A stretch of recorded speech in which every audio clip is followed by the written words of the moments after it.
everyone. Welcome to my online classroom.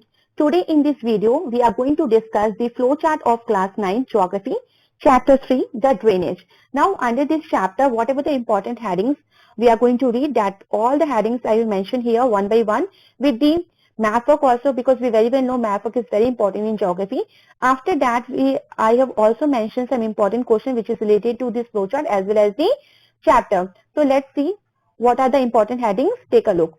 So first of all, we have introduction. As we very well know, under the introduction, we are going to know that in this chapter, basically, we will read or study about the various sources of water like rivers and lakes and their importance in the economic prosperity of India. A brief account of the pollution of water and the measures to purify it will also be discussed under this flowchart or under this chapter.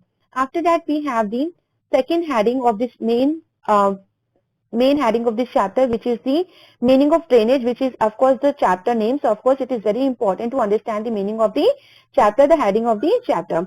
So next is that we can say a system of flowing water from the high level to the lower level is designated as drainage. It describes the river system of an area.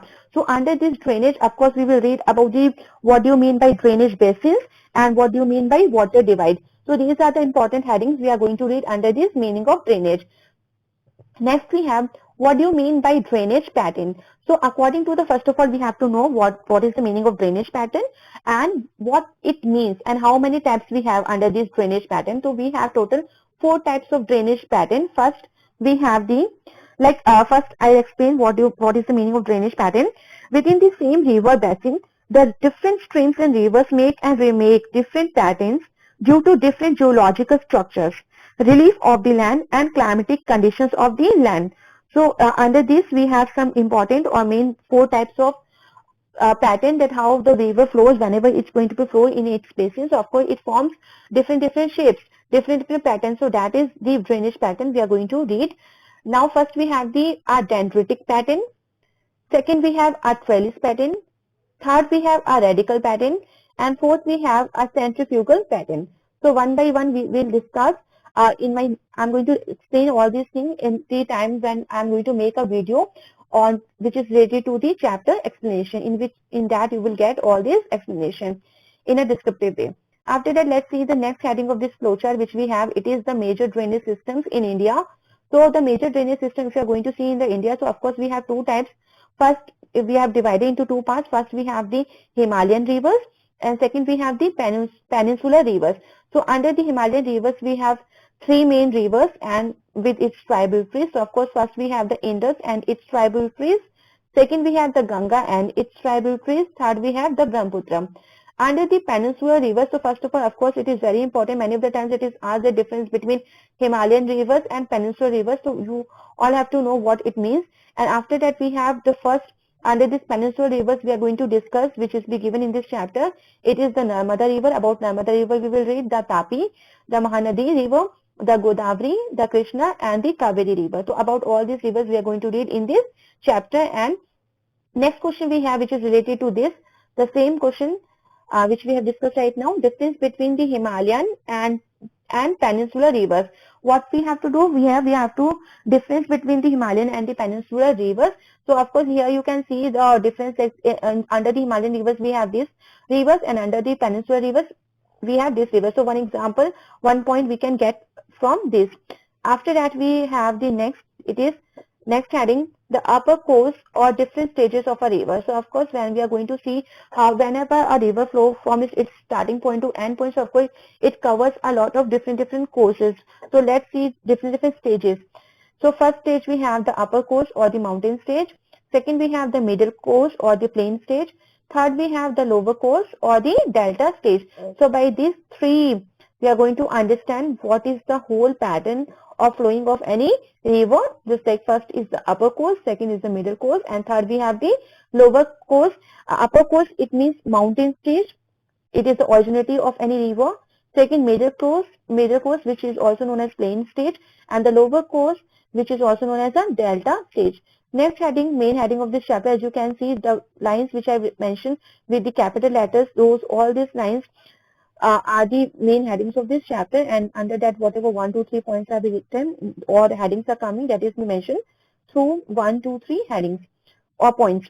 Next we have distinction between the tributary and the distributary. So here of course we have to do difference between the tributary and the distributary. So of course before of that we have to know what do you mean by tributary and what is the meaning of distributary.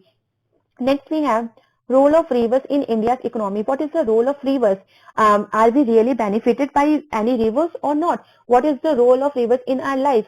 How our livelihood, many of the people livelihood is be dependent on the rivers. So of course rivers play a very important role in our lives. Next we have pollution of river water. We very well know, we have read different kind of pollution in earlier classes. So of course we have the knowledge that we have of course water pollution also is there, and river is also going to be affected through this pollution. Next heading we have reducing the water pollution of rivers. So of course here we are going to know about the measures, about the important points, how we are going to conserve the water, how water of the river, and how we are going to reduce the water pollution of rivers. Next we have lakes of India. Of course, just like the rivers are the sources of water, in the same way we have the lakes are also the sources of the water. So under this we are going to first of all know what is the meaning of lake and how are lakes going to be formed, and some major lakes of India and their usefulness, and what is the use of these lakes in our life. After that, of course, it is a geography chapter. So now we have the map work, and under this in this chapter we have map work, and here we have the important, of course, we are going to know here the main rivers and the lakes of the India. So just like it is mentioned, on an outline map of India, mark and label the following rivers. So here we are going to see just like Ganga, Satluj, Damodar, Krishna, Narmada, which we have to prepare for the exam. After that, Tapi, Mahanadi and Brahmaputra. So these are the main rivers which you have to prepare for your exam, and you can do on your map. After that we have on an outline map of India, mark and label the following lakes. So this is also a map question. So here some lakes have been mentioned like Chilka Lake, Sambar Lake, Vola Lake, Pulikat Lake or and Koladu Lake. So of course these lakes you have to locate on the particular states of India where they found. Next we have the important questions which is related to this flowchart as well as the chapter, and these all questions are very important. So let's see all these questions, total 14 questions we have here. First we have into how many categories can Indian rivers be divided? So as we already discussed, that's the Himalayan rivers and the peninsular rivers. After that we have question number 2, what is the lake? So of course definition you have to give. And next, name any two natural and two man-made lakes. So natural, which is the natural we have through the nature we have, and the man-made, which by the labor of the man the lakes were going to be constructed. So those lakes names you have to mention here. Next, third question we have, what is a braided stream? Of course, it is a new question, but it is important, and of course, you have to know what it means.